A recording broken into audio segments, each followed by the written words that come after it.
Party के सभी राष्ट्रीय परिषद के सदस्यों का मैं स्वागत करता हूं, सबको अभिनंदन करता हूं, सबको नमस्कार।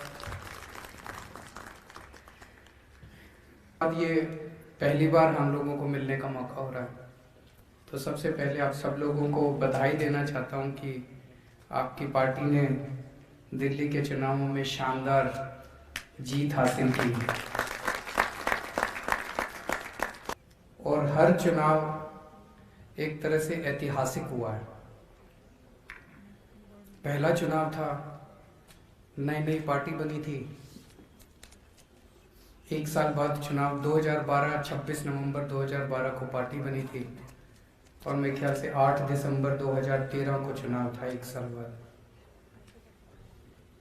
साल बाद एक नई पार्टी चुनाव लड़े और पहली बार में ही उस राज्य के अंदर सत्ता में आ जाए, ऐसा भारत के इतिहास में कभी देखा नहीं गया। तो उस मायने में पहला चुनाव हमारा ऐतिहासिक था कि दिल्ली की जनता ने अपार विश्वास, अपार प्रेम आम आदमी पार्टी को दिया और हमें पहली बार मौका दिया सरकार चलाने का।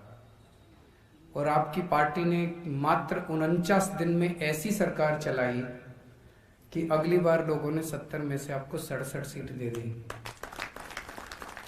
तो दूसरा चुनाव अपने आप में ऐतिहासिक था कि 70 में से 67 सीट आई अपनी, जो कि आज तक कभी किसी पार्टी को इतना जबरदस्त बहुमत अपने देश में नहीं मिला। और तीसरा चुनाव था, लोग कहते हैं 5 साल सरकार चला लो तो एंटी इनकम्बेंसी हो जाती है, लोग नाराज हो जाते हैं, लोगों की अलग अलग शिकायतें होती हैं। लेकिन तीसरा चुनाव हमने अपने काम के बल पे लड़ा।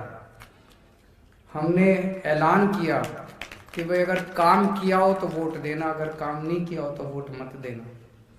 और तीसरा चुनाव उस तरह से ऐतिहासिक था कि इतना, दूसरी बार जब पार्टी चुनाव लड़ी तीसरी बार, तो इतना जबरदस्त बहुमत आम आदमी पार्टी को, रिपीट बहुमत आम आदमी पार्टी को मिलना, ये अपने आप में एक ऐतिहासिक था। इस चुनाव में हम लोगों ने काम की राजनीति को और विकास की राजनीति को इस देश में पहली बार स्थापित किया। आज तक इस देश में कोई ऐसी पार्टी नहीं आई जिसने खुल के सीना चौड़ा करके कहा हो कि स्कूल बनवाए हैं इसलिए वोट देना, अस्पताल बनवाए हैं इसलिए वोट देना, बिजली ठीक करिए इसलिए वोट देना। नहीं तो इस देश के अंदर वो आके कहते हैं भाई तुम हिंदू हो, हम हिंदू हैं, हिंदू हिंदू को वोट देना, तुम मुसलमान हो, हम मुसलमान हैं, मुसलमान मुसलमान को वोट देना, तुम ठाकुर हो, तुम बनिए हो, तुम ये हो, पंडित हो, तुम ये हो, हम भी ये, हमारी पार्टी इसकी, हमारी पार्टी। इसी बात पे तो वोट मांगते हैं, लोगों को एक दूसरे से लड़ा के ही तो वोट मांगते हैं। आज तक किसी पार्टी के अंदर हिम्मत नहीं थी जो खड़ी होके ये कह दे कि भाई हमने काम करा है, काम के नाम पे वोट देना, स्कूल के नाम पे वोट देना, अस्पताल के नाम पे वोट देना। अरविंद केजरीवाल,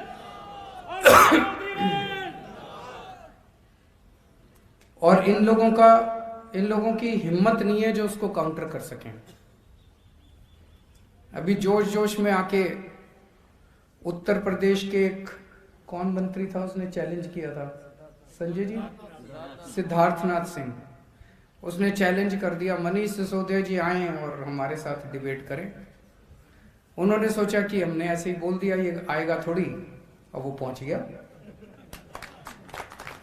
वो बोला जी आ गया मैं, बताओ कहाँ चलना है, कहाँ डिबेट करना है। तो वो भाग खड़ा हुआ, मैदान छोड़ के भाग गया। ये हैं ही ऐसे कायर हैं ये लोग, काम इन्होंने किया ही नहीं है, ऐसे ही चैलेंज करते हैं।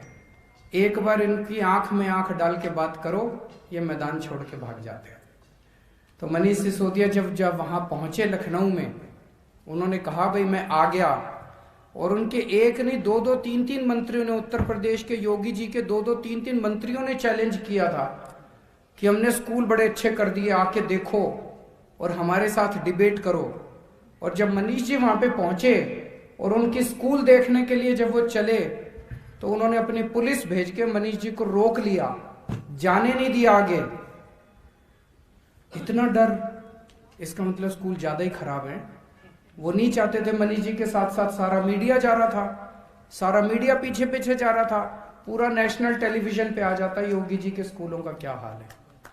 तो उन्होंने मनीष जी को रास्ते में ही रोक लिया और इनको स्कूल देखने। मेरा ये कहना है कि जो स्कूल तुमको दिखाने में इतना शर्म आ रही है, उस स्कूल में हमारे करोड़ों बच्चे पढ़ रहे हैं। सोचो उन बच्चों के साथ तुम क्या कर रहे हो, उन बच्चों का तुमने क्या हाल कर रखा है। उन बच्चों का तो भविष्य अंधकार में है। फिर एक उत्तराखंड के मंत्री हैं, उनका क्या नाम है, मदन कौशिक। उन्होंने चैलेंज किया कि मैं 100 मिनट में, पता नहीं 100 सेकंड में 100 काम गिना दूंगा अपने। आए मनीष जी, मैं डिबेट करूंगा। बोला मनीष जी बताएं कहां आना है, मनीष जी बताएं कितने बजे आना है। तो मनीष जी उत्तराखंड भी पहुंच गए। बोले आओ जी चैलेंज कर। वो वहां से भाग खड़े हुए। पहले उत्तर प्रदेश में भाजपा भाग गई, उसके बाद उत्तराखंड में भारतीय जनता पार्टी भाग गई। वहां भी उनकी हिम्मत नहीं हुई। वहां भी जब मनीष जी उनका एक स्कूल देख के आए, इतना बुरा हाल स्कूल का, इतना बुरा हाल उनका स्कूल का। 70 साल इन लोगों ने राज करा, 70 साल बीजेपी और कांग्रेस ने राज करा। इन्होंने इतना बुरा हाल कर दिया, सब चीजों का बुरा हाल कर दिया। तो पहली बार देश के अंदर एक ऐसी, इसीलिए आम आदमी पार्टी की जरूरत पड़ी, इसीलिए आम आदमी पार्टी को लोग पसंद करते हैं, क्योंकि जो काम ये पार्टियां 70 साल में नहीं कर पाई, वो काम आम आदमी पार्टी ने 5 साल के अंदर दिल्ली के अंदर करके दिखाया। पिछले 1 साल के अंदर काफी मुश्किल परिस्थितियों से पूरी मानव जाति गुजरी है। कोरोना की वजह से, कोरोना की महामारी की वजह से हमारे देश के अंदर हर शहर में, हर गांव में कोरोना की वजह से बड़ी कठिन परिस्थितियां थी। लेकिन दिल्ली में आपकी पार्टी की सरकार ने जिस तरह से शांत तरीके से, संयम से और सबको साथ लेके, बिना राजनीति किए, सारी संस्थाओं को, सारे संगठनों को, सारे लोगों को, हर तबके को, सारी सरकारों को साथ लेके दिल्ली के अंदर जिस तरह से कोरोना का मैनेजमेंट किया गया, उसकी प्रशंसा दुनिया भर में हो रही है। आपकी जानकारी के लिए एक छोटी सी चीज बता दूं, दिल्ली में जो कोरोना की महामारी थी वो दुनिया में सबसे ज्यादा कठिन था।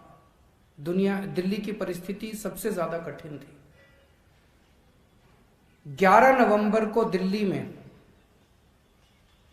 8,500 केस आए एक दिन में, केवल एक दिन में 8,500 केस आए। पूरी दुनिया के अंदर किसी शहर में इतने ज्यादा केस कभी नहीं आए। न्यूयॉर्क में अप्रैल में एक दिन में 6300 केस आए थे, दिल्ली में 8,500, सोच सकते हो कितने ज्यादा। लेकिन जब न्यूयॉर्क में 6300 केस आए तो न्यूयॉर्क के सारे अस्पताल फुल, सड़कों पे मरीज, अस्पताल के कॉरिडोर में मरीज पड़े हैं, लोगों को एडमिशन नहीं मिल रहे, बुरा हाल था चारों तरफ। लेकिन दिल्ली में जब 8,500 केस आए, उस दिन भी हमारे 7,000 अस्पतालों के अंदर बेड खाली पड़े हुए थे। कोई सड़कों पे मरीज नहीं थे, कोई कॉरिडोर में मरीज नहीं थे। इतना शानदार मैनेजमेंट हमारे डॉक्टर्स ने और हमारे सब लोगों ने मिलकर किया। ये नतीजा था पिछले 5 साल के अंदर जो अस्पतालों के अंदर हमने इन्वेस्टमेंट करी, इतने मोहल्ला क्लिनिक खोले, इतने अस्पताल बनाए, इतना शानदार सरकारी अस्पतालों को ठीक करा, सबको साथ लेके चले, उसका नतीजा था। इतना शानदार मैनेजमेंट था कि सबसे ज्यादा महामारी का जो वो था, वो इम्पैक्ट जो था वो दिल्ली के ऊपर हुआ, लेकिन उसको हमने शानदार तरीके से मैनेज किया आपकी सरकार ने। होम आइसोलेशन किया, प्लाज्मा थेरेपी की, कई नई नई चीजें करी। सबसे इंपॉर्टेंट चीज करी, मैं देख रहा था एक राज्य, उस राज्य के अंदर एक हॉस्पिटल के अंदर एक ही आदमी 50 बार अपनी नाक में वो डाल के और वो सैंपल दे रहा है। इसका क्या मतलब है? इसका मतलब फर्जी टेस्ट हो रहे थे, फर्जी टेस्ट कर करके वो अपनी रिपोर्ट तैयार कर रहे थे कि कोरोना नहीं है। दिल्ली के अंदर हमने फर्जीवाड़ा नहीं होने दिया। हमने उनको कहा, अपने सारे अफसरों को भी और डॉक्टरों को भी, जो सही पोजीशन है वो दिखाओ। अगर मैं मुख्यमंत्री होने के नाते मेरे को सही पोजीशन नहीं पता और मैं जनता को सही पोजीशन नहीं दिखाऊंगा तो अंदर ही अंदर तो बीमारी बढ़ती जाएगी, लोग मरते जाएंगे। मेरे लिए लोग इंपॉर्टेंट हैं कि मेरे लिए ये आंकड़े इंपॉर्टेंट हैं? मेरे लिए तो लोग इंपॉर्टेंट है, मेरे लिए तो लोगों की जान इंपॉर्टेंट है। एक एक जान हमारे लिए कीमती है। हमने आंकड़ों के साथ खिलवाड़ नहीं किया, जो था जनता के सामने रख दिया। जब कोरोना बढ़ा दिल्ली में तो इन लोगों ने खूब गालियां दी हमको। हमने संयम के साथ मुंह बंद रख के, मुंह पे उंगली रख के हमने सारा काम करते गए और आज ऊपर वाले की दया से कल 80,000 टेस्ट हुए, 100 से भी कम केस आने चालू हो गए दिल्ली के अंदर। तो कोरोना का भी काफी अच्छा काम हुआ और आपकी पार्टी की सरकार की पूरी चारों तरफ इस बात की तारीफ हो रही है। मेरे को सबसे अच्छा तो लगा कि 2 जुलाई को दिल्ली में पहला प्लाज्मा बैंक बना था, दुनिया का पहला प्लाज्मा बैंक, और 27 अगस्त को अमेरिका के राष्ट्रपति ने कहा था कि हम भी अब प्लाज्मा इस्तेमाल करेंगे। अभी जो मैं चारों तरफ सुनता हूं, आप लोगों से बात करता हूं, लोगों से बात करता हूं, देश के अंदर, पूरे देश में हर जगह, गांव-गांव के अंदर दिल्ली की आम आदमी पार्टी के काम, सरकार के कामों की चर्चा है कि नहीं है? देश भर में लोग इज्जत करते हैं आम आदमी पार्टी की, देश भर में लोग प्यार करते हैं आप लोगों से, देश भर में लोग प्यार करते हैं आम आदमी पार्टी से। फिर जब पूछो वोट दोगे, कहते जी अभी तो इनका यहां कुछ है नहीं, ऐसे कहते हैं। ये जो छोटा सा फासला है ये तय करना है कि अभी तो कुछ है नहीं, इसके लिए आप लोग संगठन बनाना है। मोटे मोटे तौर पे अगर हम कहें तो अब लोग आपकी पार्टी को चाहते हैं। पूरे देश में सबको पता चल गया दिल्ली में 24 घंटे बिजली मिलती है और फ्री बिजली मिलती है। ये 8वें चमत्कार से कम नहीं है कि 24 घंटे बिजली और फ्री बिजली सबको चाहिए, देश भर में किसको नहीं चाहिए, और बाकी सरकारें कर नहीं पा रही, उनसे हो नहीं रहा।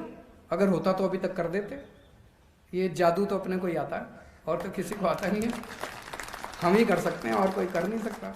तो लोग, सारे लोग चाहते हैं कि ये हो, लेकिन वो संगठन अपने को बनाना पड़ेगा। उसके लिए आपको मेहनत करनी पड़ेगी, गली गली में जाना पड़ेगा, लोगों से मिलना पड़ेगा और बहुत बड़े स्तर के ऊपर संगठन बनाना पड़ेगा, सबको जोड़ना पड़ेगा। कहीं कहीं होता है, किसी को लगता है यार मैंने दूसरों को ले लिया तो मेरी टिकट ना कट जाए, कुछ ज्यादा होता है ना कहीं कहीं, वो नहीं करना। सबको जोड़ो, सारा देश जुड़ेगा, सारा देश आम आदमी पार्टी का हिस्सा बनेगा, तभी देश का बदलाव होगा। आम आदमी पार्टी क्या है? आम आदमी पार्टी से थोड़ी चिपके हैं हम लोग तो देश से चिपके हैं। देश हमारे लिए इंपॉर्टेंट है। आम आदमी पार्टी तो जरिया है, आम आदमी पार्टी तो व्हीकल है, उसके जरिए अपने को देश बदलना है। तो अगले 2 साल के अंदर देश में जो भी चुनाव हो रहे हैं, आपकी पार्टी ने तय किया है कि अगले 2 साल में इन 6 राज्यों में चुनाव लड़ेंगे। उत्तर प्रदेश, उत्तराखंड, गोवा, पंजाब, हिमाचल प्रदेश और गुजरात। मंजूर है? हाथ खड़े कर दो जरा दोनों से। इन 6 राज्यों में चुनाव लड़ेंगे। और चुनाव क्यों लड़ेंगे? लोग आते हैं मेरे पास। दिल्ली तो एक पूरे देश का एक मिनी इंडिया है। दिल्ली में पूरे देश भर से लोग आके रहते हैं। उत्तराखंड से भी आते हैं, उत्तर प्रदेश से भी आते हैं, जम्मू कश्मीर से भी आते हैं, हिमाचल प्रदेश से भी आते हैं, साउथ से भी आते हैं, ईस्ट से भी आते हैं, वेस्ट से भी आते हैं। लोग यहाँ के रहते हैं। उन लोगों से जब हम बात करते हैं, लोग कहते हैं जी हमारा क्या कसूर है बताओ। अब उत्तर प्रदेश के अंदर 325 सीट दे दी, इससे फालतू और क्या देते इनको, फिर भी काम नहीं करते तो बोलो जी अब जनता क्यों त्रस्त हो। बोले हमको भी बिजली मुफ्त चाहिए, हमको भी बिजली 24 घंटे चाहिए, हमको भी अच्छे स्कूल चाहिए, हमको भी अच्छे अस्पताल चाहिए, हमको भी फ्री दवाइयाँ चाहिए, हमको भी अच्छी सड़क चाहिए, हमको भी अच्छा पानी चाहिए। बोले इनके बस की ना है जी। इनको 325 सीट दे दी, उसके बाद भी अगर इन्होंने कुछ नहीं करा तो बोलो जी अब तो आप ही की जरूरत है। तो अब आप लोगों को निकलना पड़ेगा, आप लोगों को जाना पड़ेगा। जनता तैयार है। जनता को बस ये दिखाना है कि आम आदमी पार्टी हर जगह पहुंच गई है, आपको पहुंचने की जरूरत है। पिछले 5 साल के मेरे अनुभव ने ये दिखाया है कि अगर 5 साल के अंदर हम लोग ये सब कर सकते थे तो ये 70 साल में बीजेपी कांग्रेस वाले मिलके भी कर सकते थे। इसका मतलब अपने को जानबूझ के देश को पिछड़ा रखा गया, जानबूझ के अपने देश को गरीब रखा गया, जानबूझ के अपने देश को अनपढ़ रखा गया। इन दोनों पार्टियों ने मिलके, मोस्टली तो इन दोनों पार्टियों ने 70 साल में कभी ये कभी वो, एक बार तुम एक बार हम, यही चलाया। जानबूझ के इन लोगों ने किया। और आजकल एक पार्टी है राष्ट्रीय स्तर की, वो आपको याद दिलाती है सन 1200 में ये हुआ था, सन 1300 में ये हुआ था, सन 1400 में ये हुआ था। वो ये नहीं बताती 21वीं सदी का भारत कैसा होगा, वो ये नहीं बताती 22वीं सदी का भारत कैसा होगा। वो कहती है 1200 में, सन 1200 में ये हुआ था, इसका बदला लेंगे। अब सन 1300 में ये हुआ। देश को अब तय करना है कि हमें आगे बढ़ना है कि हमें पीछे जाना है। इन पार्टियों के पास कोई विजन नहीं है, इनको ये नहीं पता आगे करना क्या है, इसलिए पीछे वाली चीजों में हमें उलझाए रहते हैं। इनकी नीयत खराब है। अगर आप सब लोग देश से प्यार करते हो तो केवल आम आदमी पार्टी है जिसके पास 21वीं सदी और 22वीं सदी की विजन है। हमारे पास हमें पता है करना क्या है, और हमें पता है कि वो करने के लिए हमें वहां तक पहुंचना कैसे है। हमें पता है कि पूरे देश को शिक्षित कैसे करना है। हमें पता है कि इस देश के गरीब से गरीब बच्चे को अच्छी शिक्षा कैसे देनी है, हमने करके दिखाया। हमें पता है कि गांव-गांव तक, घर घर तक नल में पानी कैसे पहुंचाना है। हम नारेबाजी नहीं करते, ये नारेबाजी करते हैं, रोज एक नया स्लोगन, हर घर चल कुछ नारे करने से थोड़ी काम चलता है। मेहनत करनी पड़ती है, 24 घंटे मेहनत करनी पड़ती है, साफ नीयत होनी पड़ती है। आजकल हमारे देश का किसान बहुत दुखी है। 70 साल से सभी पार्टियों ने मिलकर किसानों को धोखा दिया। कभी कहते थे तुम्हारा लोन माफ करेंगे, किसी ने लोन माफ नहीं किया। कभी कहते थे तुम्हारे बच्चों को नौकरी देंगे, किसी ने नौकरी नहीं दी। पिछले 25 साल में बताते हैं 3.5 लाख किसान आत्महत्या कर चुके हैं देश के अंदर। किसी ने किसानों की सुध नहीं ली। और अब ये जो तीनों बिल आए हैं, ये तीनों बिल एक तरह से किसानों से उनकी खेती छीन के इन 2-4 पूंजीपतियों को सौंप देंगे। तो अब किसान के लिए अस्तित्व का सवाल हो गया कि अब अगर सड़क पे नहीं उतरेगा तो किसान ही नहीं बचेगी, और अगर किसान ही नहीं बचेगी तो बेचारा किसान जाएगा कहाँ, वो अपने परिवार को कैसे पालेगा। मैं कई बार सोचता हूं कि इतनी ठंड के अंदर किसान कैसे बैठे हैं। वो इसीलिए बैठे हैं क्योंकि अगर नहीं बैठेंगे तो फिर कुछ बचेगा ही नहीं उनका। 26 जनवरी को जो कुछ भी हुआ वो दुर्भाग्यपूर्ण था। जो हिंसा हुई वो दुर्भाग्यपूर्ण थी। जो भी उसके लिए जिम्मेदार हैं, और जो जिम्मेदार हैं वो जिस तरह से फर्जी केस पे केस लगा रहे हैं वो नहीं, जो भी उसके लिए असल में जिम्मेदार हैं, जो भी पार्टी उसके लिए असल में जिम्मेदार है, उसको सख्त से सख्त सजा मिलनी चाहिए। लेकिन उस दिन हिंसा हुई, इस वजह से किसानों के मुद्दे नहीं खत्म हो गए। मुद्दे आज भी बरकरार है। जिस मुद्दों की वजह से वो 60 दिन से बेचारे बैठे हैं, वो मुद्दे नहीं खत्म हो गए। कह रहे हैं अब तो आंदोलन खत्म। आंदोलन कैसे खत्म? वो किसानों की जो दुखती समस्या है वो तो आज भी है। तो वो आंदोलन खत्म नहीं हो सकता, वो उनके मुद्दे खत्म नहीं हो सकते। और जिस देश का किसान दुखी है वो देश कभी भी सुखी नहीं हो सकता। हम सब लोगों को मिलके किसानों का साथ देना है, अपने अपने इलाके में अहिंसा पूर्वक, शांति पूर्वक सबको साथ देना है। और जब भी किसानों का साथ देने जाओ, अपना झंडा, डंडा, टोपी घर छोड़ के जाना।